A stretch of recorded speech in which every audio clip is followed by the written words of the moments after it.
Hello friends, नमस्ते, प्रणाम। विमल यादव, गुड्डी यादव लोकगीत चैनल में आप सभी फ्रेंड्स का स्वागत है और अभिनंदन है। तो हम लोग बहुत ही दर्द भरा बेटी विवाह गीत लेकर आए हैं।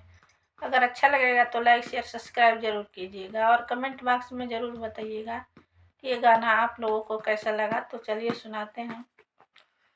अंगना में रवेली दुलारी धिया हो, दुआरा बाजेला बाजा।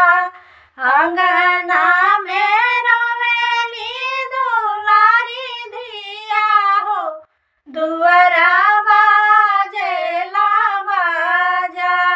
मंगिया में सिंदूरा बिहने ले जई है राजा। मंगिया में सिंदूरा सजाई के बिहने ले जई है राजा।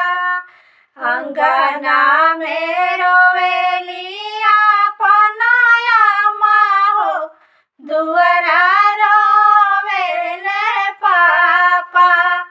अंगना में रोवेली अपनाया माहो, दुआरा रोवेले पापा। मंगिया में सिंदूरा सजाई के बिहने ले जई है राजा। मंगिया में सिंदूरा बिहने ले जई है राजा। अंगना में रोवेली दुलारी धिया हो, दुआरा बाजेला बाजा। अंगना में रोवेली दुलारी धिया हो, दुआरा बाजेला बाजा।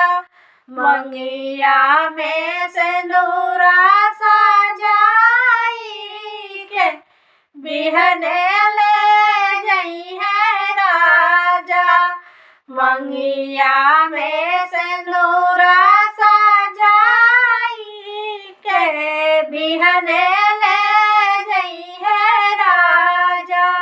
अंगना में रोवेली अपना चाची हो, दुआरा रोवेले चाचा।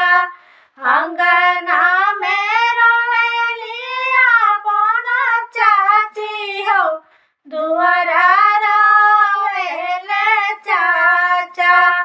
मंगिया में सिंदूरा सजाई के बिहने ले जई है राजा। मंगिया में सिंदूरा सजाई के बिहने ले जई है राजा।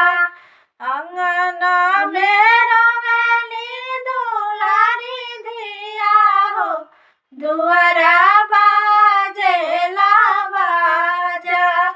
अंगना में रोवेली दुलारी धिया हो, दुआरा बाजेला बाजा। मंगिया में सिंदूरा सजाई के बिहने ले जई है राजा। मंगिया में सिंदूरा सजाई के बिहने ले जई है राजा। अंगना में रोवेली अपना भाभी हो, दुआरा रोवेले भैया। अंगना में रोवेली अपना भाभी हो, दुआरा रोवेले भैया। मंगिया में सिंदूरा सजाई के बिहने ले जई है राजा।